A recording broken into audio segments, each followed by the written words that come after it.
name might be a bit more provocative than that, but we've PG'd it. That's it. Keep it family friendly. I'm Yumi. I'm replacing Snods for this cast, but I'm still joined here by the wonderful B Magic. Thank you. Thank you. I'm pleased to be here. Excited to see whether or not London Lynx can, as predicted, close this out in 2 maps. This is, of course, their map pick. It wasn't as one-sided as we expected on Dust 2, perhaps. And well, with their map pick, though, and the momentum of winning the first behind them, the knowledge that they've already beaten this team earlier on in the tournament, I don't see them having too much difficulty in closing this one out. But are we? This is the problem of having a guest caster. Are we watching the action already? This is live. You're seeing the pistol round already. Yeah, and so Charles is going to get pressured quite heavily here. All 4 of these CT players pushing all the way through B, but he gets 3 and puts it very quickly into a 2 versus 4. Breeze, the only person on the A site for the Crisp Gamers, and Brody will be able to take him down. Gets the bomb plant down as well. And alone on the map is Dexy. Has not a chance in the world. Has to spin around if he wants to get both those frags. That's an unorthodox strategy that we've seen come in there from Crisp. 4 players pushing down Banana pretty much at full speed. Trials waiting at the bottom to receive them. Gets 1, 2 and switches to the burst fire, in fact, for the 3rd kill. Don't see burst fire Glock used too often, but it's worked out for Trials there, and it's got them the pistol round, and they're off to a flying start on the T side of Inferno. So we do see a bit of a standard, I'd like to say, on the CT side, that they have forced out a few of these players saving, maybe saving for an AWP later on. It will be likely on Dexy. But both teams just want to play things slow for now, just trying to see if there's going to be any more of those sort of cheesy strats that Crispy Gamers did pull off into that pistol round. A small, a little bit of investment into this round here from the CTs. You've got a couple of CZs. You've got a pistol, a USP with head armor, a smoke and a flash on Crizzy. That is unusual, to say the least. And of course, the 2 AWPers on the team haven't bought armor in. It makes these force buys kind of weak if 2 players can't buy armor. It's kind of like you want to either commit to trying to win the round or not when you're playing on the CT side. I can't say that I'm a fan of it, but you know, we'll see what comes of it. There's only 1 player here, Dexy, here to defend and receive this big hit with his CZ. He spots them running in, and he's forced to fall back into ruins and concede the site to Lynx. So they're going to be able to get the bomb plant for free, and it's going to be a bit of an unorthodox 5v5 retake. Dexy just tried his best to stay alive and make sure that they didn't have that avenue of pushing into CT spawn and cutting off those rotations deeper in through to that CT area, but it does look like the CT side are already setting up just to get some exits, maybe try and contain them into that bomb site so that the bomb takes down or does a lot of damage to these London Lynx players. Yes, of course the objective has changed here. There's 4 AKs on the London Lynx side, so there are some prizes to be had if they can manage to punish London Lynx. Of course they can save the bottom of Banana, survive the bomb explosion without having to venture into lower mid, and it looks like they will indeed not go too much further, hang around at the bottom and clean up a couple of frags as they try to pinch the gun. So nothing lost there. They keep the 4 AKs into this round, build up a little bit of money. Of course, there's the armor saved on Breeze and Archer, so we have yet another awkward kind of half force buy, which you kind of wouldn't expect too much to come from it, but we'll see. Looks like it's a bit of a stack towards the A site. What we've seen quite far from the London side in previous games is that their use of utility is fantastic, at least in terms of flashing each other into different spots on the map and really making use of the flashbang grenade in particular. But Murky's going to find a very quick kill onto Brody. Not much of a chance for him to react to that one. 2 USP headshots will take him down. Breeze will actually... He's in a good enough position to recover that AK, should he desire, and he will do so. But the bomb is down over towards this T-ramp, and Saiba's cut off here if these players are even paying attention to him. Breeze turns around, but Crizzy with that USP does take him down, and now Trials has to win a 1 versus 2 and recover the bomb. This is an interesting scenario. I'm not sure how Dexy is going to get over to his teammate to support defending that bomb. So if Trials moves now, he might be able to isolate this into 2 fights. Of course, for him to get back from the bomb to the bomb site, he has about 990 angles he needs to clear. So it might be just a case of whether Dexy or Crizzy, wherever Trials ends up going, chooses the right one. I think traditional wisdom would be for the CTs to be on the same site here and to opt for 2v1 retake, but they decide to split up and hedge their bets. And Crizzy at Fountain is going to find Trials as he runs in. Trials is unsuccessful, and that is a round out of nowhere, really. They had no right at all winning that round, but that's just the nature of Counter-Strike. I think I mentioned this in the last map. Teams are winning force spies left, right, and center. It's absolute bedlam. But the 2 AWPs come in, of course, now on Murky and Dexy, with a fair bit of a bigger buy than they might have originally expected on the back of winning that round. So this is the first genuine buy round of the map. Yeah, so London Lynx are setting up into somewhat of a default. That nade on the top of Banana will slow things down for them as they take control, but Murky's pushed quite far into the apartments and finds a nice pick onto Trouble. That opens things up for the A-site players, as now that the terrorists have to be careful and really make sure to clear those apartments rather thoroughly, but they do at least, as a consolation prize, take the top of Banana. Yeah, it looks like they're deciding to hold on site with Dexy using one of those AWPs on the angle. Ryback jiggles the face out to pick the Archer ready, and Dexy refaces into it. Going to shut down hit. Dexy, a little bit of ill discipline there, trying to get a little bit greedy, trying to get one more frag around the edge of the smoke, and he concedes the site, and that opens up an opportunity for Brody, who pushes into construction and gets 1 frag. Breeze recovers the AWP of his teammate and uses it to frag Cyber, and now it's just Brody left in that 1v2 with the AWP. He's looking through a thin gap into CT to see if he can punish one of the teams, but he'll hear Crizzy wrapping up behind him. Crizzy has a Molotov left and will use it to block off and stick the defuse, and Brody is now running out of time. And he doesn't... Yeah, that was one of those rounds where I thought Brody would just completely take control. He got both of those entries onto the B site, he kept pushing, he got an additional kill into construction, but all of his teammates fall around him, and suddenly he's left in a terrible post-plant position to even deal with that fake defuse, if it did end up being the case. But they do decide to stick it, and they contain him into construction, and the round ultimately goes the way of the Crisp Gamers. So a bit of a different strategy, not a lot of money on the London Lynx side, so they are just investing in a few CZs and a singular deagle on Ryback, and it does look like they're setting up to do a bit of an absolute full play. Breeze will find the nice opening on the Brody, and he does go down eventually into Cyber. The trades are actually coming out rather successfully for the terrorists, and should they desire, instead of lingering after they recover that bomb, they should be able to get that planted, and that's almost a round win. Yes, I mean, look, the cavalry have arrived here because they've delayed in trying to get this bomb down, and now it's going to be very difficult to get out of the yaps. But Ryback with a 1D gone to Murky, who is holding from Moto, gives them an outside chance if he can indeed recover this bomb. But Archer and Dexy are very well aware of what's going on, so it's going to be required of Ryback to find another frag before he attempts to plant the bomb.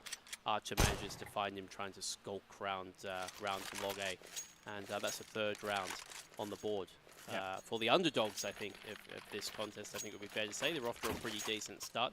Lynx have a pretty formidable T side on this map. I watched them play it earlier against CEX. They were victorious. That was the one map of the 3-map series that they did win against CEX. So, look, they're fighting an uphill battle, but it's a good start here from Crisp. And the Crisp Gamers actually have reinvested into a double AWP setup. They were only able to save 1 in that previous round. Archer just a little bit too far away as he was running in excitement that he'd found the timing in that 2 versus 1. But they are still trying to take top middle control, but Murky's posted on the angle, takes him down, and they will start crumbling over towards the A site, and crumble they will as Crizzy will go down as well. So there is a rotating player that's trying to beat that smoke, but he will be unsuccessful in doing so. That is Murky with the AWP. He has gotten onto the site, I believe, is... That's right, it's the double-edged blade, of course, of the 2 AWPs now needing to retake. so great for getting those entry picks, as we saw Brody falling to the AWP with Murky, but now having to retake with those AWPs, of course, is very, very difficult. Trouble gives Archer a kiss in the smoke. I'm not sure if they're aware of what's going on. Manages to get the frag with Archer's back turned as he's trying to figure out why he entered the smoke and wasn't coming out the other side. A little bit of an awkward engagement there, but that's the score's tied at 3-all. And the money is very, very awkward now. They have a couple of players with enough money for a very, very big buy, but the rest of them can only afford Famuses, CZs, and the like. So it's a bit of a pressure situation here, because if they don't win this round, they are back on the full save, perhaps even for 2 rounds, because they've only got the 1 loss bonus, of course.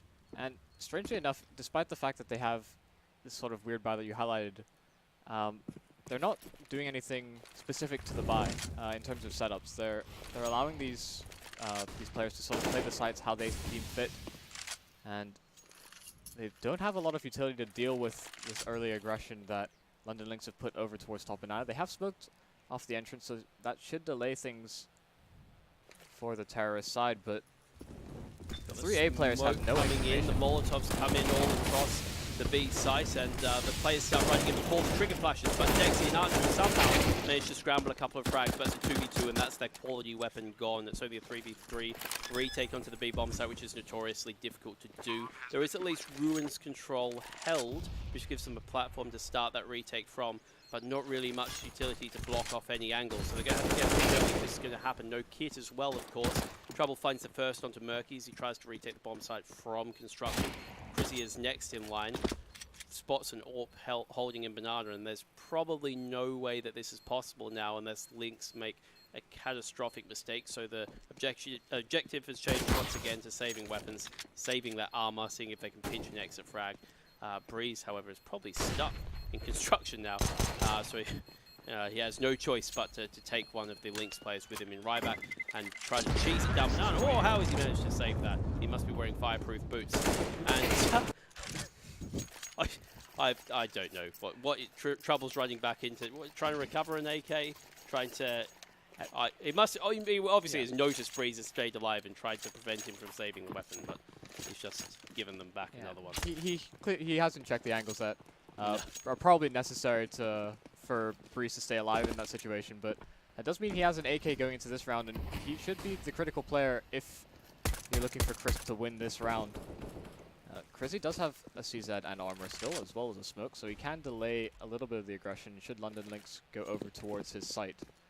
This is an interesting tactic that we're starting to see develop on some teams on Banana, is that I think what we saw there is the T's actually smoked halfway up rather than the CT smoking halfway up Banana. And what that does is it means the T's can take control of Banana sort of one half at a time. They can clear out the bottom half, they can clear out the, sort of the logs in the close right position first, and then throw their mollies at the corner to try and take control of the second half, which can be a lot easier than trying to take the whole length of Banana in one go, if you excuse that sounding a little bit crude. But Breeze hiding with that one saved AK on the A side, manages to get to 2 frags and gives Crisp a fighting chance, a 3v2 retake, albeit with no armor and non-upgraded weapons. Trials spots a player at Moto and tries to reposition. Finds him and then finds the second onto Dexy, and there's nothing doing in that retake. Probably better than they expected, getting the 3 frags with nothing really invested into the round. But they're going to have to start stringing some rounds together soon before Lynx start to amass one of those big T sides, which is so hard to come back from. Yeah, and the scary thing is that even if Crisp are able to get a singular round, they need to be able to chain them together, or otherwise their economy never really starts to float on their CT side. London Lynx are still coming out top of this engagement, but Trials accidentally hitting a jump key, I'd assume, is still able to land the headshot. I'm not sure that's how Counter-Strike's supposed to work, but Trials doesn't really, not bothered, really. Nah. Mid-air doesn't care, lands the headshot. I've seen people do that in Overwatch, but that's a completely... I think different mechanics in that game. Maybe Trials isn't aware. He likes a bit of Fortnite, bit of jumping, double pumps from Trials, so maybe he's been warming up playing that. Who knows? But despite only having 3 players, they still have 2 towards the B bomb site. A full minute to work with for London Lynx, so they can toy with them a little bit, potentially throw a fake. Nope, they decide to go straight in. Dexy finds the first kill with the AWP. Brody trying to chase him down with an AWP of his own, but Dexy finds another one from the new box. Brody pins him on the left-hand side, finding big frags, but Breeze puts the CT smoke and finds one and finds two. And against the odds, they managed to hold on to that B site. A little bit poor from London Lynx from a decision-making perspective. They had a 4v3, they had a full minute to play with, but decided to just try and finish around there and then without trying to manipulate the CTs, trying to figure out where they're playing, trying to convince them to spread their players apart. And they pay the price, and Crisp are back in it. Yeah, London Lynx being a bit hasty there, didn't at least prod into a site and trying to establish where they would stack that additional player over.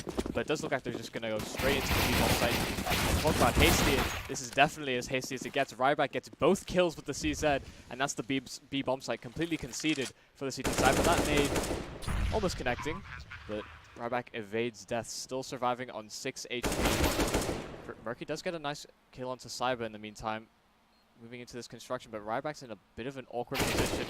Wasn't able to get anything from it, so it's now all left on Brody to hold things off. Able to get those first 2 frags, but Murky, with that construction position, will take him down and get the defuse. It looks like that was going to be elementary. The B rush comes in, the classic rush B. Archer hiding there at the sandbags. They didn't actually check that sandbags position, so he was primed to get 2 or 3 frags. Only gets 1. Ryback swivels on his heels and taps him in the head, and they almost let that round slip. Archer will probably not be all too pleased with himself, but they managed to, by Murky getting a nice couple of kills on the retake, save that one, and the score's a level of 5 apiece. So London Lynx not on a very good buy, just a whole load of deagles. We actually saw them do a similar buy, but instead had opted for more CZs than Desert Eagles, but potential for them to feel a bit more crisp on these weapons. But this smoke will make things a little bit difficult for them. They do have a flash, and they will actually flash into middle, and that will force Murky off that angle. Dexy is here to support, however, so there are 4 players on the CT side over towards the A-bomb site, and if they start trickling into them, that's going to become very problematic. Dexy is able to get 2 on a nice spray transfer, but they have gotten into CT, and if they're able to isolate that B player, it actually could prove troublesome for the Crisp Gamers. Archer is that lone B player, but he finds the bomb and drops it into library. So all left now onto Trouble to try and recover this round as best he can, or at least salvage a weapon that he can bring into the next one. Of course has the deagle. Breeze was the smooth criminal with the deagle on the first map, getting a whole host of 1Ds. We've seen quite a lot of 1Ds in this map so far. Trouble's going to need a couple of them who's going to have any chance of clutching out this round. He picks up the bomb with his toes, seemingly, and nips back into library, but Archer chases him in. No books will be borrowed today, and is that the lead for the first time for the Crisp boys? Yes, that'll be the first lead that they've been able to establish thus far on their CT side, and it's off the back of them chaining a few rounds together, and it's beneficial for them, so that they at least have that cushion should London Lynx put up more of a fight and tie things back up in 60s. But it does seem like they have tried to Molotov top Banana. Murky on an ult versus ult duel does win it out versus Brody, so potential for that to be recovered for the London Lynx side, but not on your primary. Yeah, we've seen a smoke come in at top Banana here. I mentioned the T smoking this earlier. This is a CT smoke here now. Sometimes this can actually do more harm than good, as it allows the T to sort of creep up halfway up Banana, and now they're forced to use yet another smoke at the choke point. So it's almost like that first smoke that they threw halfway up Banana hasn't actually helped them at all. It's really just allowed Lynx to take Banana more incrementally without having to use too many nades early on. You saw Ryback molly car, and so the traditional approach tucked in that right-hand corner to avoid the nades coming down. But that smoke has almost made it comfortable to them. In comes a little bit of a lightweight B execute with only a smoke and a flash. And the auto direct has put us on A side here. I'm not sure exactly what's going on, but Ryback has managed to find Dexy and Archer with a couple of headshots with the AK. Breeze on the quick retake, perhaps slightly quicker than they were expecting. Takes control of Ruins with a kill onto Ryback, who got those first 2 entry frags, and now we're in 3v3 entry territory. Murky pins on new box as the Molotov comes in. That's a good retake play. Cyber gets one of his own as Breeze creeps out from Coffins and finds a headshot onto Cyber. And now it's Trouble left to try and defend against the defusal stuck behind that smoke. He flew through the smoke, but Crizzy swivels off the bomb and is able to take him down and defuse the bomb. That's 7-5 now for Crisp, and they're starting to shape up into perhaps quite a nice first half lead if they can follow this through. Not really enough money for a genuine buy on London Lynx, but they're not really bothered by that. They're going to buy anyhow. Oh no, they've got at least the AKs out. Not too much utility. That's utility. I mean, Inferno is the traditional utility battle map. You know, the team with the most utility usually wins rounds. At least at a high level of CS. So light buys can seem so appealing because they can work on other maps, but sometimes they can do more harm than good if you get trapped into buying and rebuying. But it's a fast arch trap here from Lynx as Murky tucks into Arch, and that exposes Breeze, who goes down to Brody. Chris ducks with his back against the wall on site, gets taken down by Trouble, and a 3v3 retake. It seems like a broken record that seems to be happening every single round. But the cavalry have arrived fairly early on, and Murky's got that AWP to try and retake with from short, but the smoke comes in.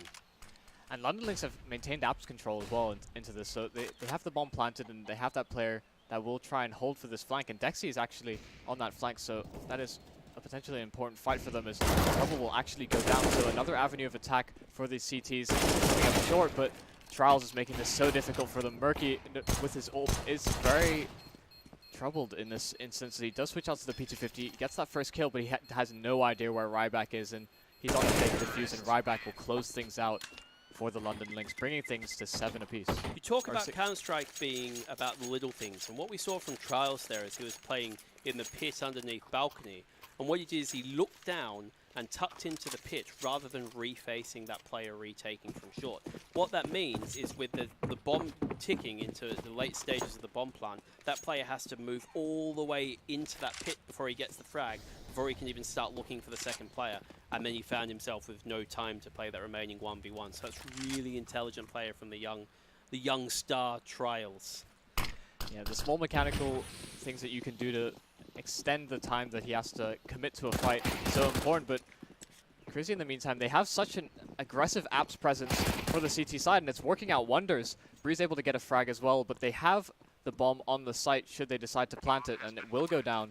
And there are no kits on the CT side, so things start to get a little bit scary for London Lynx. Someone has to step up individually to hold these CTs back, and Ryback will actually get smoked off. The smoke landing directly on his feet has to push him out of position, and that puts him into a great spot for Breeze to try and get that isolated engagement. And Murky will close things out as well, getting 3 frags on that retake and not suffering any casualties. That was great patience from Crisp. They realized that they had that 5v3 up front. They didn't have the kit, but they still didn't become impatient and start pushing into the site before the rotators from B got to that arch side, and they're able to squeeze the site from all directions. Of course, they already had apps control. They had top mid control after they moved out of Boiler, and they're able to squeeze the site from essentially from 3 directions.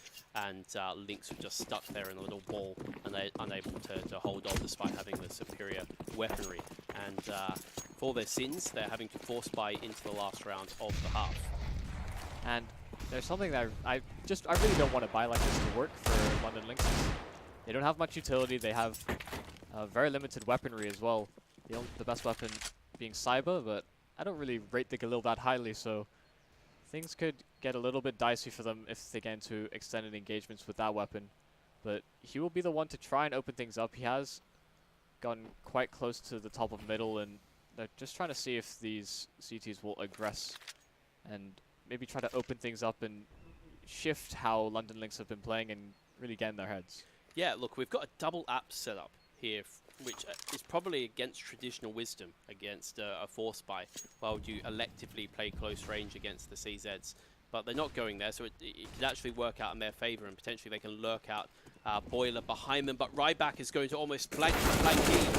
He gets one, but gets found out by Murky. The bomb goes down into a safe corner of A site by Trouble, but they don't really have the utility nor the weaponry to hold off this retake. They're only finding one with that magical deagle of his, but Breeze finds one onto Trials, a headshot with the M4. The flash comes into sight. Flashes Trouble, who's hiding in the corner. Thrown around default, gets shot in the side of the head by Dexy, who's retaking from long. It's now 1v3, who gets converged on from all directions. The defuse comes in, and that is a 9-6 half in the favor of, perhaps unexpectedly, Crisp. Yeah, London Lynx, when we casted them previously. I think there was a best of 3 that we watched yesterday.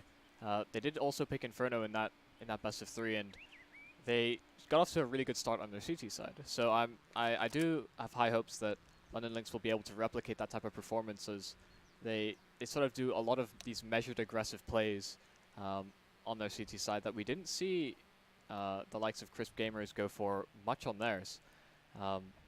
They mainly got picks on AWPs posted on singular angles, and yeah, they did sort of do the traditional approach of trying to take banana control with a bunch of players and then maybe try rotate the 4 back over to A. They elected to really just play from the sites and defend against the executes and the hits, and fair play to them. They managed to do so with the help of a couple of 3v3 retakes that went in their favour. They managed to pull it off. It will be interesting to see if they have the ability to respond to Lynx playing a more correct, arguably, form of Inferno defense against them, whether they're going to have the technique to give up banana control against the aggression and then retake it later on, whether they're going to know that if Lynx are taking banana control, then they need to act and take brackets control, or vice versa, whether they're going to have that sort of dynamic play. Archer's a good in-game leader, but obviously hasn't had any time to prepare with these guys. So anything that they call is going to have to be intuitive and on the fly. Of course, we're paused here. Not sure that it's probably not a tactical break. Probably, what was it last game we were told? Someone going to the toilet. Can UK players not hold their bladder? I'm unsure. Some people at the event have been drinking, and I don't think that really plays into anything as to how the results have factored in or come about. But bathrooms aren't that far away, so hopefully he's able to rejoin us rather quickly if that is the case in this instance. Yeah, I don't know. I haven't really noticed anybody taking the large extended pause in a best of 3 for that type of reason. This is twice now. I think we're assuming. You never know. Someone's monitor cable might have fallen out. Could be anything. But in pissed round, obviously, it's such a cliche, isn't it, to say the pissed round is important for London Lynx. But if they don't get it, then they're going to have to string an awful lot of rounds together to get back into the game. And sometimes it can be a little bit of a game of lottery, the pissed round on Inferno. Just often a case of sending all of your players somewhere and hope that's not where the other team is stacking, and hope they don't hit those USP headshots. I don't know if there's going to be... Have they bought any utility into this? No, they haven't even finished buying yet, so they might not have decided yet. I'd be very surprised if we saw anything other than rush B, rush mid, rush apps from Chris, but maybe they're going to surprise us. Probably the clue will be whether they buy any utility into this round. Yeah, there's been a bit of a... It's been a very common theme thus far, so much as Inferno's been played, that you just kind of rush B, hope that you hit the headshot first, and really put a lot of pressure on that remaining CT that would be there to try and get a multi-kill on his own, as he likely doesn't have enough time to fall back to the site if you are rushing correctly. Sometimes we've seen a few teams just kind of linger towards the bottom side of Banana and try and catch out some sort of a fast flank, but you don't always get the chance to catch out these cheating players that want to get that early rotation in and really catch you out on the flank. Sure. The meta at the minute seems to be to use the ability of the long range of the USPs to be constantly peeking mid, and so that jump spot into second mid and sort of cheat a third player towards B early round in case it's a B rush. It'll be interesting to see if that's Lynx's approach. It looks like there's a traffic jam going into the library.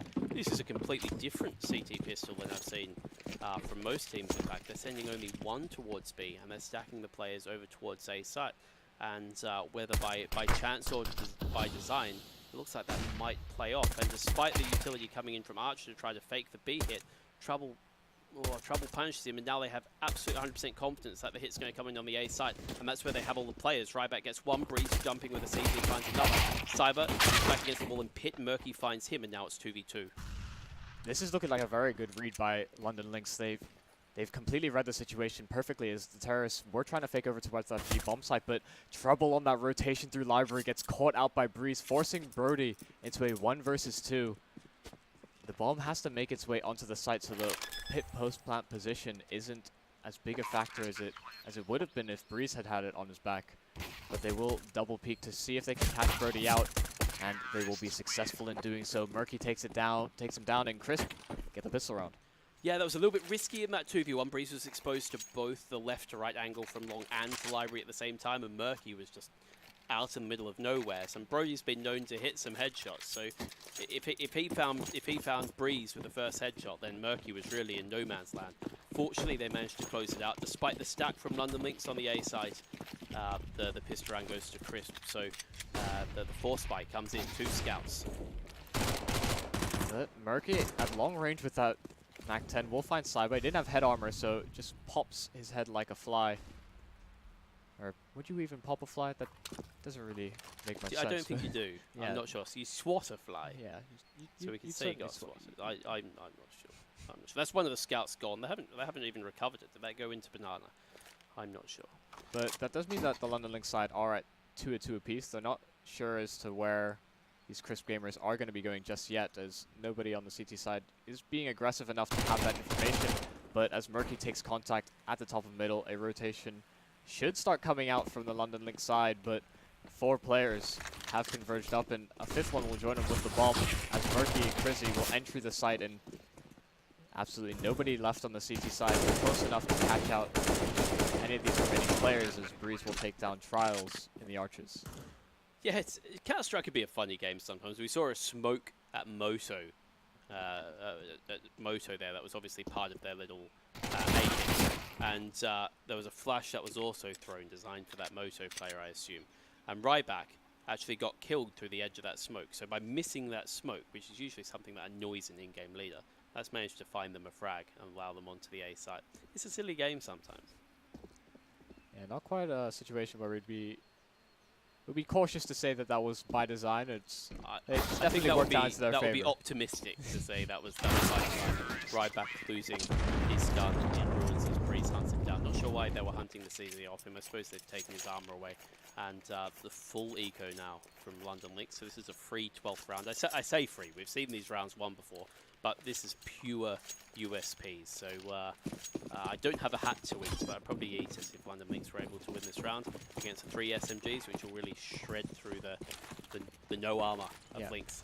And crucially, holding on to as many SMGs. I think even Murky rebought into a Mac 10 so that he could get some information as to where these TVs might be stacked. And he's up to the right site, but unable to get more than 2. Cyber will take him down in the end, but that's information for the terrorist side, and Archer getting the pick onto B opens things up quite considerably, as Cyber tried to go onto that sort of cheated flank as the player went down, and Crizzy doing as SMGs do, just jumping around the corner and instantly headshotting Ryback.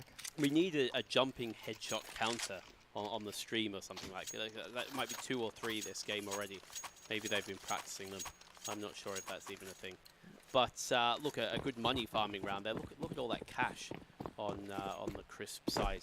And because that force buy in the second round, no AWPs on the Lynx side, and not really the utility to take banana control. So they're kind of bereft of options here. And suspiciously, I looked at Brody and the money that he invested in the previous rounds. I thought he would be saving for an ult, as he's quite proficient on that weapon, and instead going for a more of a supportive sort of buy going into this, getting full utility and investing in the M4 instead. But they have taken top banana control. That is the Crisp gamers, and that makes things a little bit awkward for the London Lynx. The B players have very little information as to whether they'll end up committing to this site, and nobody on the A site is going for that aggression either. And it's something that I tried to highlight before, is that I thought London Lynx were very good at doing that sort of measured aggression. Yeah, look, didn't really have the utility to facilitate it. That's the challenge. But seemingly on a whim, they've rotated that extra player over to CT, which has allowed that boost to come in. But I think that player may have just been over to the B site exclusively for that purpose, to boost the CT player up.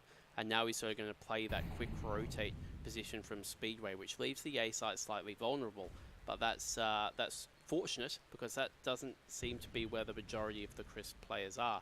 they seem to be grouping those players back over towards B. We have a lurk up through mid, and depending on his timing, he might be able to move his way through Arch. That could be unfortunate for... Oh, as the hit comes in, Crizzy and Ryback find the trouble in that rotating position, finds the flank of Dexy. But how many times have I said this on this stream? 3v3 retake on the B bomb site.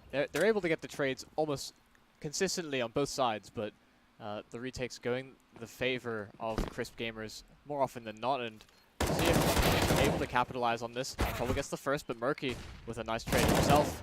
Cyber does do a lot of damage onto him, surviving on 4 HP, and there's no nades to finish him off should that to play, but Breeze getting double peeked will go down, but Murky playing that position so well, playing off as his teammate, will find Brody and then bringing Crisp to a 13th round. Breeze was the key player there. Murky had brought all the attention onto himself by firing that AWP. He obviously got a kill with the AWP in Coffin, so the Lynx retake has almost sort of tunnel visioned onto him, allowing Breeze to sort of swing out from that dark, I don't know what you call it, emo position, but he almost swift the frag, but he recovered well, and Murky won the 1v1. And now another fairly full eco is coming in from Lynx. This is going to bring Crisp awfully close to match point. I guess he'll be one off if they win this, but it's looking pretty grim for Lynx on their map pick. Pretty unexpected.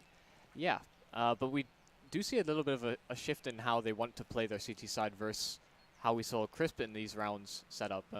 Investing in smokes to try and delay these terrorists as best as possible, and maybe even end up in sort of a gimmicky stack towards one of the sites where they might expect that all the smokes have been used.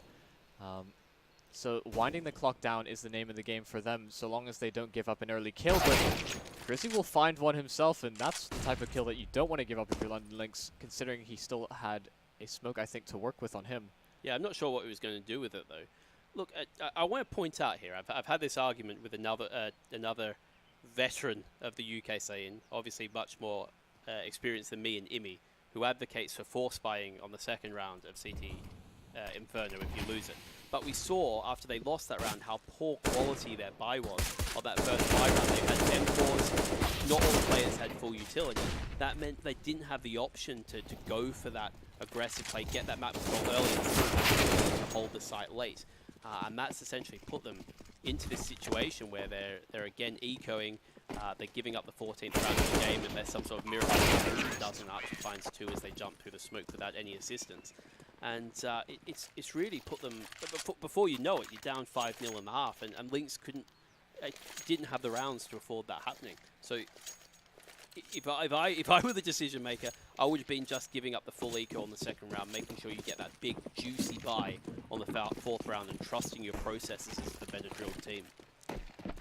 Well, unfortunately that hasn't been the case thus far, and London Lynx do actually fully invest into this one. Brody actually does pick up the AWP this time, able to get a bit of utility to sort of support, and figured it was worth it in the long run for this London Lynx side thus far. But he's posted on the angle very, very passively while having 2 players on the B bomb site. So figuring that because they're sort of conceding the top of Banana very consistently to Crisp, and that Crisp almost favor the site when they're able to get that control, that maybe the stack could work out.